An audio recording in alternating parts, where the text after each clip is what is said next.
সালাবা নামে একজন সাহাবী, সাঈদ ইবনে আব্দুর রহমান, এই দুইজনের খুব বন্ধু। তারা হিজরত করে মক্কা থেকে হিজরত করে মদিনায় গিয়েছেন। তবুকের প্রান্তরে যুদ্ধের জন্য যাবে। সাঈদ রাদিয়াল্লাহু তাআলা আনহু তিনি বলছেন, ভাই বন্ধু আমার, আমি যুদ্ধের ময়দানে চলে যাব, তোমার পথে আমি কি করলাম, বাড়ির দায়িত্বটা দিলাম, তুমি বাড়িটা আমার দেখাশোনা করবে, আমার ছেলে থাকলো স্ত্রী থাকলো এদের তুমি দেখাশোনা করবে। আমি যুদ্ধের ময়দানে চলে গেলাম আল্লাহ নবীর সঙ্গে। সাঈদ রাদিয়াল্লাহু তাআলা আনহু কোথায় চললেন? যুদ্ধের ময়দানে চলে গেলেন, যুদ্ধের ময়দানে চলে গেলেন। আর এদিকে সালাবা রাদিয়াল্লাহু তাআলা আনহু তিনি তার বাড়ি ঘর দেখাশোনা করতে লাগলেন। দেখাশোনা করতে করতে 3 দিন 4 দিন পার হয়েছে। একদিনের বিষয়, বাড়িতে প্রবেশ করেছে, বাচ্চাগুলো ঘুমিয়ে আছে, তার মনের মধ্যে একটা শয়তানি ওয়াসওয়াসা এসে গিয়েছে।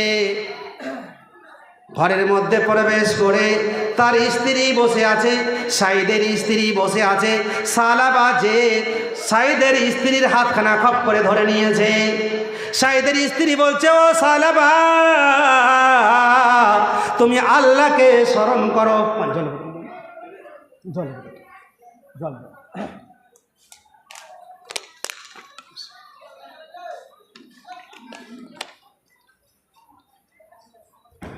সাঈদের স্ত্রীর হাতখানা যেমন এভাবে ধরেছে, কত সতী নারী ছিলেন আর কত সত্যিকারের সাহাবায়ে কেরাম ছিলেন, ইমানটা কেমন তাদের মজবুত ছিল।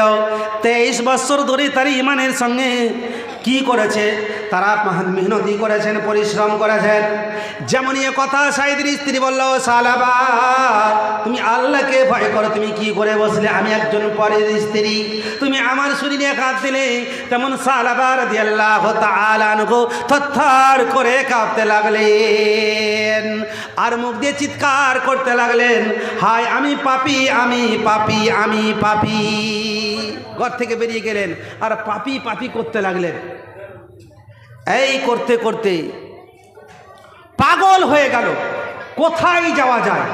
3-4 দিন পর সাঈদ রাদিয়াল্লাহু তাআলা আনহু আল্লাহর নবীর সঙ্গে যুদ্ধ শেষ করে বাড়ির দিকে ফিরতেছেন।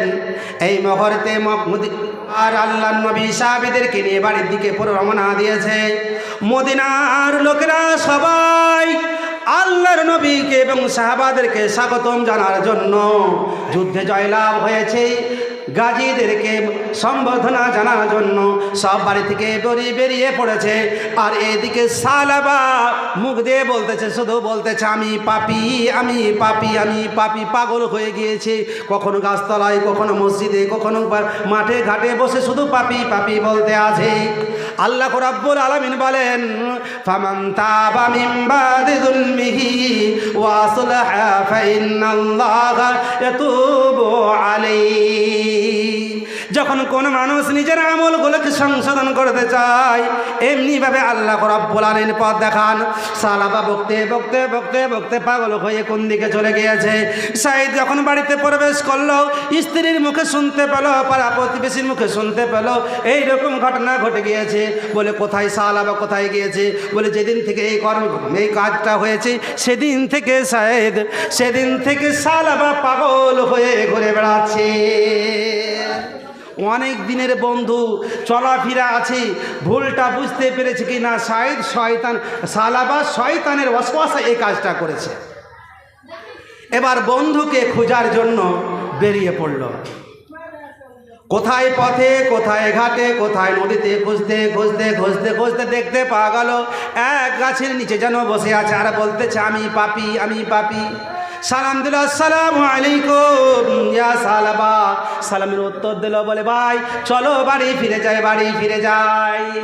সালাবা বলতেছে, ভাই আমি বাড়ি যেতে পারবো না, আমি একজন অপরাধী, আমি একজন পাপী, আমার দ্বারা এ পাপ হয়েছে, অতএব আমি বাড়ি যেতে পারবো না।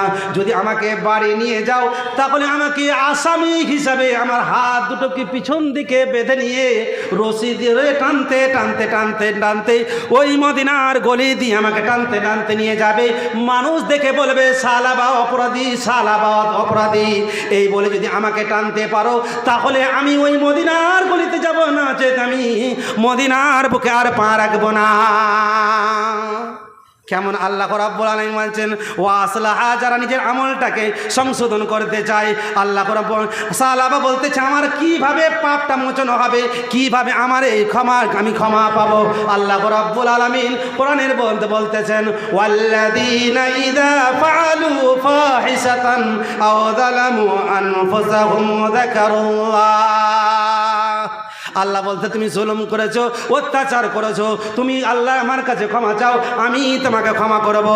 সালাবা ওইরকম যখন বলছো, সাহিত্য বিপাকে পড়ে গেল, যদি আমি একে হাত পিছনে করে না বাঁধি তাহলে তো বাড়ি যাবে না, ফিরে যাবে না। সালাবা ওইভাবে হাত দুটোকে পিছন দিকে বাঁধলো, আর দড়িটা ধরে টানতে টানতে টানতে টানতে ওমর ফারুক রাদিয়াল্লাহু তাআলা আনহু দরবারে নিয়ে গেলেন।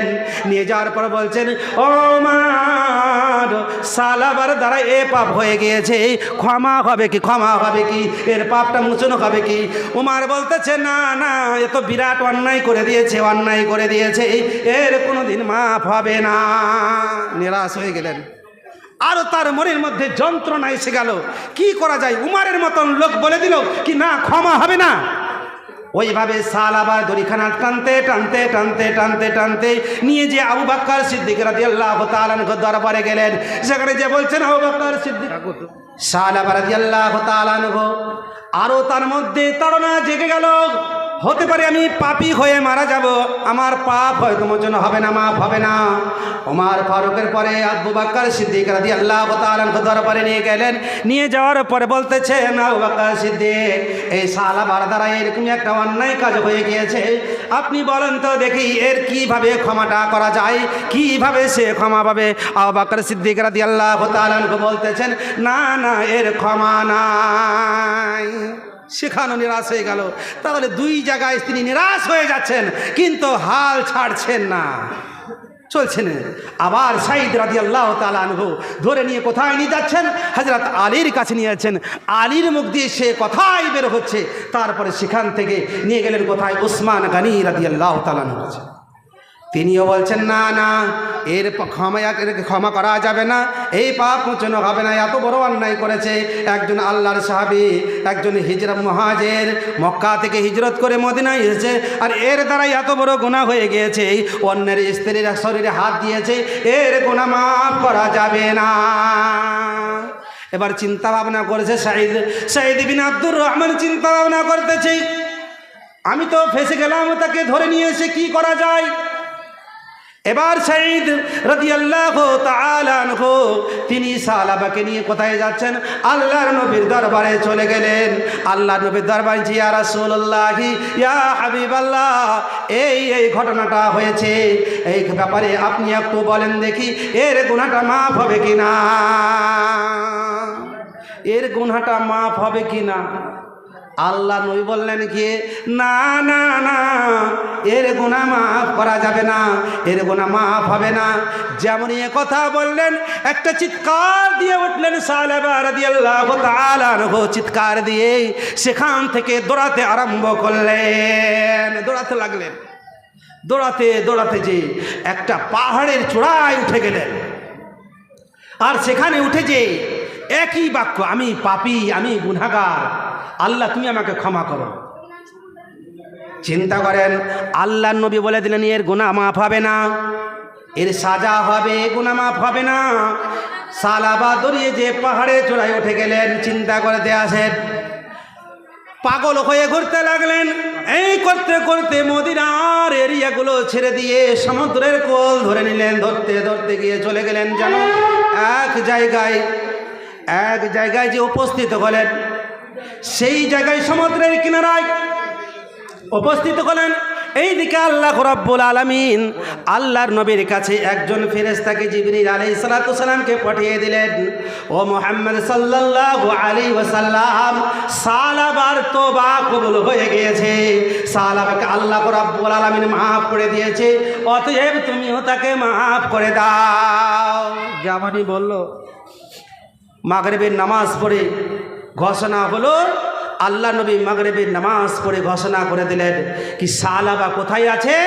তার গুনাহ মাফ হয়ে গিয়েছে। খোঁজাখুঁজি শুরু করলো, খুঁজতে খুঁজতে কে যাবে, কেউ বলছে উমার ফারুক গিয়েছিলেন, কেউ উসমান গিয়েছিলেন, যা হোক সাহাবাদের মধ্যে কেউ গিয়েছিলেন, খুঁজতে বের হলেন। খুঁজতে খুঁজতে দেখা গেল এক জায়গায় জমি চাষ করছে লোক, সেই জায়গাতে কিছু লোক আছে। জিজ্ঞাসা করছে, ভাই এই ধরনের একজন লোককে কি তুমি দেখেছ? বলে দেখি না, কিন্তু একজন পাগলকে এখানে দেখি। যেমনই সন্ধ্যা হয়ে যায়, সন্ধ্যা হওয়ার সঙ্গে সঙ্গে এই গাছের নিচে বসে বসে বসে বসে বসে বসে যেন কি জপতে থাকে বুঝতে পারা যায় না। দুইজন সাহাবী গিয়েছেন খোঁজার জন্য, আর সূর্য ডুবার অপেক্ষা করতে আছেন, বসে আছেন। সন্ধ্যা যেমন ঘনিয়ে এসেছে, সাহাবা রাদিয়াল্লাহু তাআলা আনহু পাগল হয়ে, চুলগুলো বড় বড় হয়ে গিয়েছে, জামাগুলো ছিঁড়ে গিয়েছে, উস্কো খুস্কো হয়ে আছে, পাগলের মতন পাপি পাপি কথাটা মুখ দিয়ে উচ্চারণ হচ্ছে। আর অন্ধকারের রাত, অন্ধকারের সময় এসে তাদের পাশে বসে গিয়েছে, বসে দেখছে যেন পাগলের মতো হয়ে বসে আছে ওই উমর ফারুক রাদিয়াল্লাহু তাআলা আনহু। আর একজন সাহাবী ছিলেন, তারা দুইজনে মিলে চিন্তা করছে হতে না হোক এই যে আছে সালাবা রাদিয়াল্লাহু তাআলা আনহু। যখন তাকে ধরে জিজ্ঞাসা করা হচ্ছে, তোমার নাম কি? সালাবা। তিনি বলছে, হ্যাঁ আমি পাপী সালাবা, আমার দ্বারাই পাপ হয়ে গিয়েছে। তিনি বলতেছেন, কেন আমার কাছে তোমরা এসেছো? কি কারণে এসেছো? আমি তো পাপী, পাপী লোকের কাছে কেন তোমরা এসেছো? বলে তোমার ঘোষণা করে দেওয়া হয়েছে আল্লাহ তাবারক ওয়া তাআলা তোমার গুনাহগুলোকে সমস্ত মাফ করে দিয়েছে। নারে তাকবীর! মাফ করে দিয়েছেন। এবার সাহাবা রাদিয়াল্লাহু তাআলা আনহুকে নিয়ে আল্লাহর নবীর দরবারে আসছেন। আসবে না, সেখান থেকে ফিরে আসবে না, ওকে রাজি করতে অনেক সময় লেগে গেল। তাফসীরবিদ বলছেন কি এমনও হলো যে ফজরের টাইম, আজান শুরু হয়ে গেছে, মসজিদে বেলাল আজান দিচ্ছে, আসসালাতু খায়রুম মিনান নাওম। মসজিদে আজান হয়ে গিয়েছে, মসজিদে আজান হয়ে গিয়েছে। ওইদিকে সাহাবা রাদিয়াল্লাহু তাআলা আনহুকে নিয়ে মসজিদে নববীতে পৌঁছেছে। আল্লাহর নবী তাকবীর জামাতে দাঁড়িয়ে গিয়েছেন, বেলাল রাদিয়াল্লাহু তাআলা আনহু ইকামত বলে দিয়েছেন। আর যেমন ইকামত শুরু হয়েছে, সাহাবা রাদিয়াল্লাহু তাআলা আনহু ওই জামাতের পিছনে দাঁড়িয়েছেন। যেমন জোরসে একবার চিৎকার করলেন, আমি পাপী বলে একবার চিৎকার করলেন, আবার হাতে বুকে হাত বেঁধেছে, নামাজ শুরু করেছে। দ্বিতীয়বার আবার পাপী বলে চিৎকার করে ইন্তিকাল করলেন। ইন্না লিল্লাহি ওয়া ইন্না ইলাইহি রাজিউন। সালাম ফিরা করলো, নামাজ শেষ হলো, দেখে গেছে আল্লাহ নবী বলছেন, ওমর সালাবাকে উঠাইয়া তার মুখে জল ছিটাও, পানি ছিটাও, তার জ্ঞানটাকে ফেরাও। আব্দুর রহমান রাদিয়াল্লাহু তাআলা আনহু তার মুখে জল ছিটালেন। আব্দুর রহমান বলতেছেন, আল্লাহর নবী সালাবা আরে পৃথিবীর বুকে নাই, বিদায় নিয়ে চলে গিয়েছে। ভাই আমার বন্ধু আমার, একটা ছোট্ট গুনাহ শুধু তার শরীরে হাত দিয়েছিল, সেই পাপের জন্য তিনি চিৎকার করতে করতে আল্লাহর কাছে মাপ চাইতে চাইতে দুনিয়া থেকে বিদায় নিয়েছে। ভাই আমার বন্ধু আমার, আমরা শত শত ভুল করি, আমরা একটু চিন্তা ভাবনা করি না, আমরা হাতের দ্বারাই ভুল, পায়ের দ্বারাই ভুল, মুখের দ্বারাই ভুল করে থাকি। আল্লাহ রাব্বুল আলামিন আমাদের জন্য কত রকম ব্যবস্থা করে দিয়েছেন। আল্লাহ রাব্বুল আলামিন বলেন, ওয়াল্লাযীনা ইযা ফাআলু ফাহিশাতান আও যালামু আনফুসাহুম যাকারুল্লাহ ফাস্তাগফিরু লিযুনুবিহিম ওয়া মান ইয়াগফিরুয যুনুবা ইল্লাল্লাহ ওয়া লাম ইউসিরু আলা মা ফাআলু ওয়া হুম ইয়ালামুন। আল্লাহ বলছেন, ওয়াল্লাযীনা ইযা ফাআলু ফাহিশাতান, তুমি অশ্লীল কাজের সঙ্গে জড়িত হয়ে গিয়েছো, তুমি অশ্লীল কাজের সঙ্গে জড়িত হয়ে গিয়েছো, অন্যায় কাজের সঙ্গে জড়িত হয়েছো, আও যালামু আনফুসাহুম, তোমার নফসের উপরে জুলুম করেছো, তুমি অত্যাচার করেছো। আল্লাহ বলছেন তুমি ফিরে আসো, আল্লাহর দিকে ফিরে আসো। ফাস্তাগফিরু লিযুনুবিহিম, তুমি আল্লাহর কাছে তওবা করো, তোমার গুনাহগুলিকে ধরে নিয়ে আল্লাহ দরবারে তুলে ধরো, আমি আল্লাহ তোমার গুনাহগুলিকে ক্ষণিকের মধ্যে আমি মাফ করে দেব। আল্লাহ বলছেন, ওয়ালাম ইউসিরু আলা মা ফাআলু, যখন কোনো পরেশগার মুত্তাকি লোক যখন ভুল করে করে সঙ্গে সঙ্গে যখন রাত্রিবেলায় বিছানায় ঘুমাতে যায়, ঘুমিয়ে যেয়ে চিন্তা ভাবনা করে, আমি ভাইকে বড় কথা বলে দিলাম, আমার বোনকে আমি বড় কথা বলে দিয়েছি, আমার প্রতিবেশীকে বড় কথা বলে দিয়েছি। সকালবেলা হলো, সঙ্গে সঙ্গে যে ওই ভাইয়ের সঙ্গে সে পরেশগার মুত্তাকি ব্যক্তি যারা হয়, সঙ্গে সঙ্গে তার সঙ্গে যে কথা বলে, তার সঙ্গে তার যা বোঝাপড়া থাকে বোঝাপড়া হয়ে যায়। আল্লাহ রাব্বুল আলামিন বলেন, ফাস্তাগফিরু লিযুনুবিহিম ওয়া মান ইয়াগফিরু যুনুবা ইল্লাল্লাহ। আল্লাহ ছাড়া তো কেউ তওবা গ্রহণ করতে পারে না, তওবা কবুল করতে পারে না। আল্লাহ হচ্ছেন তওবা কবুলকারী।